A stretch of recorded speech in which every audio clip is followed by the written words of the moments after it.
20 साल से दहशत के साए में जिंदगी गुजार रही हिंदुस्तान की एक बेटी को अब भी मुल्क के अदलिया से इंसाफ का इंतजार है।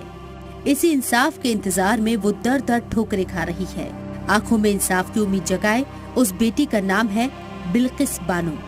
सही सुना आपने, बिल्किस याद है आपको? गुजरात में गोधरा कांड के बाद 3 मार्च 2002 को बड़े पैमाने पर दंगे भड़के थे।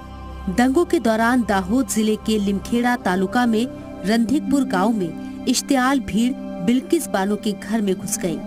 दंगाइयों से बचने के लिए बिल्किस अपने परिवार के साथ एक खेत में छिपी थी। दंगाइयों ने बिल्किस का गैंगरेप किया। इस दौरान हमलावरों ने बिल्किस के परिवार के 17 मेंबर में से 7 लोगों का कत्ल कर दिया। वहीं 6 लोग लापता हो गए जो कभी नहीं मिले। हमले में सिर्फ बिल्किस, एक शख्स और 3 साल का बच्चा ही बचा था। हादसे के वक्त बिल्किस की उम्र 21 साल थी और वो हामला थी। 5 महीने की प्रेग्नेंट बिल्किस बानो का 3 मार्च 2002 को एक बार नहीं कई बार रेप हुआ। 4 महीने बाद वो मां बनी और एक बच्ची पैदा हुई जिसका नाम फातिमा है और अब वो 20 साल की हो गई है।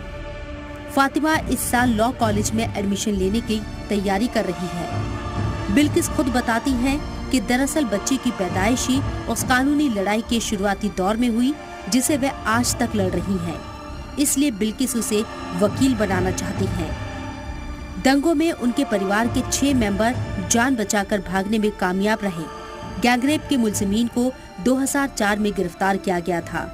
जनवरी 2008 में सीबीआई की स्पेशल कोर्ट ने 11 मुलजिमीन को उम्र कैद की सजा दी थी। बॉम्बे हाई कोर्ट ने मुलजिमीन की सजा को बरकरार रखा था। गुज़िश्ता साल 15 अगस्त को गुजरात सरकार ने सभी मुलजिमीन को जेल से रिहा कर दिया। इसके बाद बिल्किस बानो ने 30 नवंबर 2022 को इसके खिलाफ सुप्रीम कोर्ट का दरवाजा खटखटाते हुए अर्जी दायर की थी।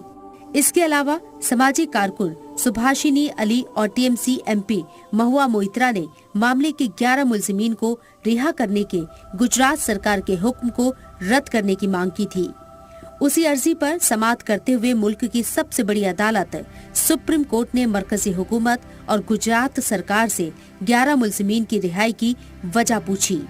कोर्ट ने सख्त तबसरा करते हुए कहा कि आज ये बिल्किस के साथ हुआ, कल किसी के साथ भी हो सकता है।